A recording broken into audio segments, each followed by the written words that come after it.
Hello and welcome to the CNBCTV18 special. There has been a change of guard at Godrej Consumer. Nisaba Godrej takes over as the managing director of the company. She joins us here for her very first interview after this change on CNBCTV18. Nisaba, many thanks for joining us here on CNBCTV18. Vivek Gambhir has resigned for personal reasons. You have been appointed as managing director till September of 2022. So my very first question, Nisaba, why did you feel the need to step in? Good morning to you, Shireen, and thank you for having me on the show. Real pleasure to be here.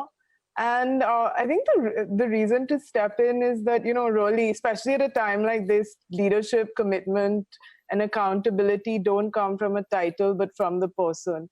I think as executive chairperson, already stopped with me. And I think just taking on the managing director role means I'm holding the reins even sort of more firmly.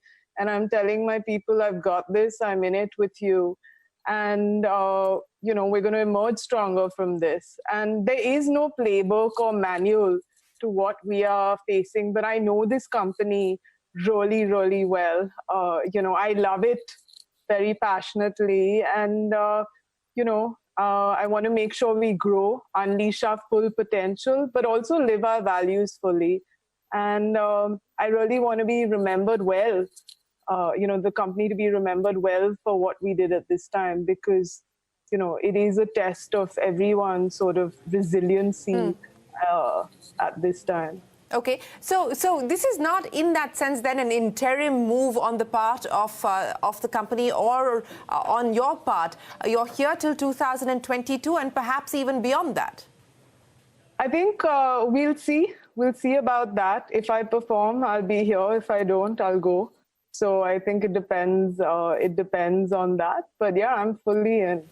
Okay, you're fully in. That's good to hear, Nisaba. Let me then ask you about what business is looking like. And we've been speaking with a whole bunch of your peers and competitors. And the sense we get from across the FMCG space, the FMCG universe, is that production levels are pretty much back to pre-COVID levels. What's the outlook for GCPL in specific? How have you been able to get things back up and running?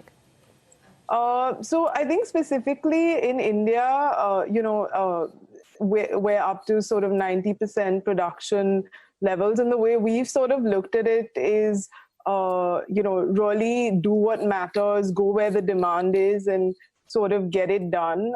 It's still a sort of chaotic situation on the ground, but this is, I think, where, culture, excellent execution come in to deliver what the customer needs. So, our biggest category across the company, for GCPL is health, which is hygiene, and that's 30% of our portfolio. And in India, it's 45% of our business, correct? And consumers really don't want to take a chance with malaria or dengue or getting sick. We know our hospitals are full. So those products, we are struggling to keep up with demand. But, Sunil Kataria, India CEO, our head of supply chain, Pallavi, everyone's around the clock working to make sure we do what matters, correct? And what matters for our consumers right now is that they get the products that they really need. So, it's a sorry. Yeah, no, I just wanted to pick up on that point that you made. And a lot of companies, because of the supply chain challenges, the manpower challenges, have been focusing on specific SKUs, the ones that they believe will really fly off the shelves at this point in time. Has that been the strategy that you've adopted as well? And when do you expect normalization as far as the product range is concerned in terms of most of your SKUs coming back on the shelf? Shireen, that's exactly the strategy that we've taken. We've also made sure that we're not doing very sort of labor-intensive SKUs where there's a lot of packaging or things like that, and just really gone where the demand is. I think also while, we've been managing to meet demand in the near term, we've also been building up the resiliency of the supply chain, whether it's, doing a bit more sort of automation, investing in more capacity where we really feel on this health and hygiene that the demand is, sort of really going to shoot up and then not really sort of come back down at all. So I think it's both the, the jugaad and the managing of the short term, but building up the resiliency for the long term. And I think as we go into Q2, we will see, supply chain sort of stabilize. Okay. I think what we produce will really sort of depend on where the demand is. So I think that's going to be extremely important in this coming year. Okay, let me ask you about the health and hygiene portfolio, Nisaba, because you said that that is going to be the area of focus, perhaps even the need for more capacity being added on. Is there an estimate on how much capacity you would need to add to cater to demand within that segment, what that could mean in terms of capex, and how soon do you intend to make those investments and where? So some of them in say, Shireen, in automation in India, we've already sort of spent 50 crores putting up more capex, especially for where the demand is high in, products like HI and hygiene, where, we are really racing to sort of meet the demand. We have some very innovative products like in hygiene, and I keep saying it's an apna time aayega sort of product, which is a powder to liquid hand wash. It's a 15 rupee product, so it's 1/4 the price of any other hand wash. And actually, it plays into the 7,000 crore 10 rupee soap market, correct? So it's a disruptive, value for money, sustainable product. And, and now is its time. I mean, it's like the demand is. So, in there, obviously, we're putting investing a lot on capex, and it's not just for our India market, but even for other markets like Indonesia and Africa. I'll get to the international markets in just a bit, but let me get a little bit more color from you on this disruptive, innovative pipeline that you're talking about, the really value for money or the apna time aayega products, so to speak. What else is on the anvil, and how soon can we expect additions, changes to the product mix to cater to this kind of demand? I'm going to send you a big gift box, Shireen, of I can't accept it. I can't accept it. Sorry. Okay, then I'll just push the advertising to you so you buy it.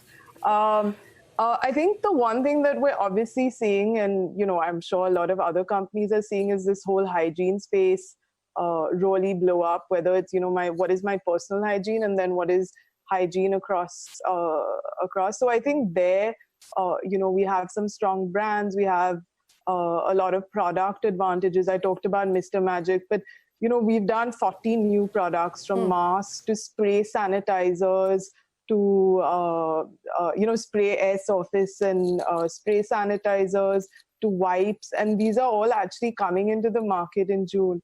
And I've been so proud of the teams, because even the India team, our R&D was closed, so everything was just done in Jakarta in Indonesia, and then sent back to the factory. So I think we see, I see, if I have to put it simply, I see a huge resurgence in HI, and then I almost see hygiene as our new HI. So I think those are the big opportunities, especially for this year and beyond. Okay, so hygiene, the new opportunity for the company going forward. Nisaba, I just wanted to get a clarification from you. These 40 new products that you speak of, are all 40 going to be launched in June, or have some of them already hit the market? Some of them have already hit the market. So things like masks and stuff are already in the market. So a lot of it's hitting in June. Even in air care, we're the biggest air care brand in the country, and what we're seeing as a big new trend will be, sanitization with sort of, you have perfume. So, you'll see a whole new range of those products, and we've done it both in India and Indonesia. So I think you'll even see existing categories pivot for the context and for consumer demand. What about market share, Nisaba? During this lockdown period, we've seen a lot of your peers also talking about making market share gains, especially over the informal side of the business, losing out. What has been the market share gains, additions across categories for you, if you can share any numbers with us? So I can, our exit market shares actually from March have sort of, whether it's in hair color or soap or even in HI, especially have been sort of, in hair color's highest ever that we've had. I think the problem with market shares for sort of April and May is that, and I'm sure you're also speaking to Nielsen, Yeah. that the data is not very accurate. So we're actually not looking at these few months, and then when we feel that we get accurate data, we will be then able to comment on what's happening. No, fair in enough. And yes, that is the feedback that we're getting from some of your peers as well. So in light of the uncertainty and the volatility, but also the kind of product mix that you're dealing with, what's the outlook as far as domestic volume demand is concerned, Nisaba? I mean, what do you expect the trend line to be? I think given, again, this health and hygiene, I definitely feel that it will be positive. We're doing definitely in India better than we were doing before the lockdown. Okay. But again, I can't tell you what exact numbers will be, because we don't really know what is going. I think there's the COVID, the health crisis, but there's also a humanitarian crisis. There's also an economic crisis. So I think right now it's very hard to predict what will happen. I think what we are saying sort of internally is, look, there's a lot of bad news out there, but the good news is where FMCG, the good news is that 80% of our portfolio is either health, hygiene, or value for money. Yeah. And those trends will stay sort of strong. And this is, I'm talking 80% of our global portfolio. So we just have to put our heads down and execute like never before, correct? And from a cultural perspective, just stay together very strongly as a team. What is it also going to mean in terms of being able to take costs out of the business? And many companies are looking at that cost rationalization, productivity, efficiency gains. What is that going to mean now as far as GCPL is concerned specifically? What are the levers that you hope to exercise? So I think we've already been tightening our belts, correct, especially on overhead costs, like, things like travel and stuff, which were very obvious things to cut off. I think what we've seen in the last 3 months, whether it's sort of work from home, digitization, what would have probably taken us 2 years to change, because you have this burning platform, you're just jumping off it. So I think we're seeing both the ability to innovate faster, but also do things cheaper. Okay. Because, there are cost savings to be had. On the other side, we are seeing increased supply chain costs in some areas, correct? Because of this, in terms of whether it's manpower, whether it's, we're giving everyone sort of COVID insurance. But I think what companies will, I think we've all had a crash course in what could potentially change. And I think we will be sort of sitting deeper into that, most definitely. So is there an estimation at this point in time on what could be the impact of the cost savings, the rationalization, the optimization, or what that could mean in terms of margins? I think, Shireen, is the margin trend expected to be around that same 20, 21, 22 range? Shireen, it depends. I think it depends really on right now the margins are doing very well because the growth is sort of really strong. And if you see A&P, in April and May, we sort of came down. But, in June, we're back to sort of investing, maybe not at 100% of what we were doing, but, sort of really strongly. So I think we will manage the year going forward. So we will try to manage margins also. But I think at the end of the day, we will really do what's right for the consumer and what is right for, our long-term, so that we emerge stronger from this. So, let's talk about the short, the medium and the long-term prospects of growth, especially when it comes to the international markets and how this is going to play itself out given the uncertainty. In terms of revenue, Africa about 17%, Indonesia 5%. What's the plan as far as international operations are concerned? Will you go slow on expansion, on distribution? What's the plan? Sure. So actually, Indonesia is about 17% of our portfolio and Africa is 24%. So Shireen, I'll just break those two up to just simplify it. So, I mentioned that 80% of my category is health, hygiene, or value for money across the globe. When I look at Indonesia, so if I put Indonesia is, very much like India, our business is very similar. Large insecticide business, large air care. And if anything, the Indonesian economy is more stable than the Indian economy right now, and exchange rates have been sort of stable. So I would just actually, Indonesia is very much an extension of our India business. Beautiful EBITDA, 25% plus sort of margins and stuff like that. Okay. So that takes to 70% of my portfolio. I think Africa obviously is and has been, is much more volatile. It's 54 sort of countries.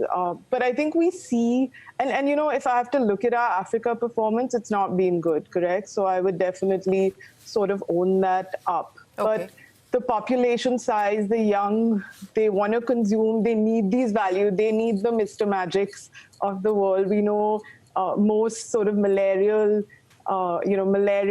whether it's the disease or deaths happen in Africa. So I think the opportunities are huge. There are about 450 countries in Africa who are over $1 billion, and we definitely want to be sort of one of them.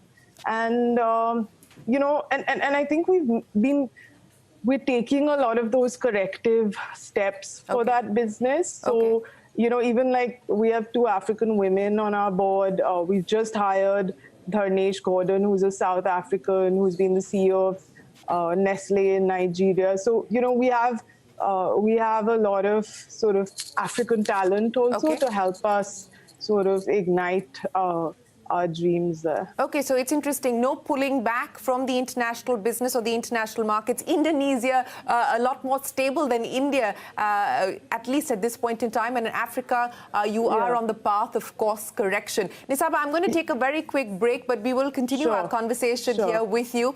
We're back in a moment on CNBC TV18. Do join us back just after this break. Godrej. Nisaba, I want to get a little bit of a more medium-term outlook and perspective from you now in terms of some of the changes that you hope to build in, some of the changes that you hope to incorporate. What would those be around, given the kind of volatility that we are seeing, as well as the capabilities and resilience that you spoke of? Yeah, so I think, Shireen, watching the last few months, and our purpose is to bring the goodness of health and beauty in emerging markets. And I think we've just, the last 3 months, we've actually fully just unleashed that within. So I think what I'm looking at is, how do we build more on these, categories where we're extremely strong at? People will look for more value for money, sort of disruptive, sustainable products, whether it's in household insecticides, air care, hair care, and obviously this huge new push that we're going to do in hygiene. So I think that's what we'll focus on. I think, Shireen, one very important thing right now is that, we are going through a humanitarian crisis also. And I think, the thing I'm not worried about showing up in my company for is the tough and decisive piece. I've done that many times. I'm, the thing that I really think about is how are we all really going to show up for love, with love? How are we sort of going to serve our consumers and each other really well at this time, take care of our communities? So I think, I think this is, Godrej started in India's freedom movement in a crisis. We started then, and I think this is a moment for us as, not just GCPL, but as the group to step up and really do our best and really sort of care for our people, keep them together. Because if there's any time that culture has strategy for breakfast, it's right now. You're absolutely right about that. So would that then mean that, when you're looking at cost optimization or cost rationalization, that manpower-related costs are not going to be something that you would sort of consider taking a decision on at this point in time? No, I think what we sort of decided early on in this crisis is that this is, living your values when they're hard to do is the most important time to do them. So, we would definitely want to stand by our people and our ecosystem as strongly as possible. So definitely this is not the time to do things like that. But, as any company, if there is fat, if there is something that's stopping sort of agility, that sort of, we have these what we call Project Pi on cost saving, which we're always working on. So that work doesn't stop. Okay. So you talked about having the ability to make tough and decisive decisions as well, Nisaba. As you see the future of the company, as well as what consumers are telling you in terms of demand, where do you... I think the tough, decisive decisions is really making the choices right now of what will you do and what will you not do. And especially, you know, when people have less money in their pocket, they're scared and stuff, you have to go where they want you to be, correct? So they right now want us to be in HI and hygiene, so we will over-invest there and we will push there. So we might not do investments in some of the other categories where we don't see very sort of high demand. It doesn't mean that we'll never come back to them, right? And I'm talking here about sort of 3 and 6 month, in 3 or 6 month spaces. I think the other thing on being tough is being tough on ourselves, correct? Whether it's on people or execution, because in a crisis, I think the ask definitely goes up. And one of the things that, you know, I've been strongly saying in the company, and even more at this moment, is that this is also about distributed leadership, right? I can't do this myself. So we all really sort of need to step up. So we are taking tough decisions every day, but you know, in something like COVID, we're also having people-first decisions also. So when you speak of distributed leadership and empowering more people, Nisaba, will that mean any other management changes as well? Is that something that we should expect? Not at the moment. Okay, not at the moment. That's not something that you're looking at. No. Is this a time to basically sit on cash? You know, the group and GCPL has been fairly acquisitive. Is that now going to be sort of on the pause for a bit? I think, Shireen, the way I'm thinking about it right now for GCPL is that, you know, there will be some very interesting opportunities that come up. Obviously, organic growth is our sort of main focus right now. And, you know, in India and Indonesia, where our acquisitions have been extremely successful, if interesting value accretive bolt-ons come, we will do them. I don't think at the moment, I don't think our Africa business has earned the right for those increased sort of M&A investments. So we won't be doing them there. But definitely in India and Indonesia, you know, we have our eyes wide open. Anything on the horizon, anything that you've looked at that looks interesting, that could add value? I promise when we do it, I'll come back and tell you about it. Okay, I look forward to that. But Nisaba, let me get a sense from you. You know, you spoke right at the start of how you know this company very well. You've been actively involved for over a decade now. You know, if there's anything that you would like to change, or if there's one thing that you would like to change and prioritize that change, what would that be? I think, you know, we had a very good run. And then in the last couple of years, our performance has definitely sort of not been up to the mark. So I think it's, you know, like when I'm saying apna time aayega about this Mr. Magic, we have the right portfolio for these times. So to get some of our old mojo back and just make sure that we're sort of executing the hell out of it and doing it, you know, with our sort of very strong value system and with a lot of love. So maybe what I'd like to change is some of the stuff that had slowed us down or made us a bit bureaucratic. Can we just leave it be? I actually joke that we've been so fast and so quick, maybe we should just close Godrej 1 forever, because that's the secret to being more agile.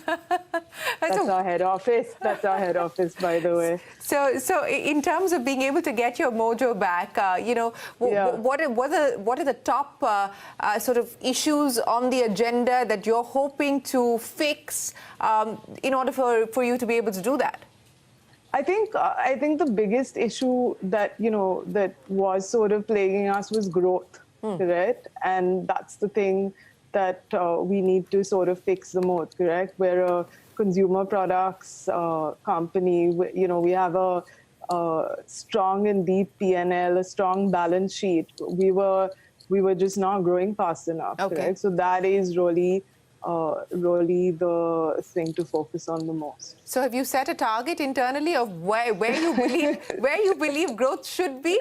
What are you aspiring for? I think I say health and HR and hygiene one more time, people are going to switch their TVs off. But yeah, I think those are the really sort of the health, the hygiene, and the sort of value for money. Our 30 rupee hair colors, our braids in Africa, huge opportunity at this time. All right. Well, Nisaba, always a pleasure. We wish you the very best of luck as you try and steer the company through these difficult times. And we do hope that you get your mojo back. Thanks for joining us, and we wish you the very best of luck. I promise your viewers that we will. So all the best. Stay safe, Shireen. Thank you. Thanks, Nisaba. You too. Bye. Well, with that, it is time for us to wrap things up here on the CNBC TV18 special from all of us here. Goodbye. Many thanks for watching.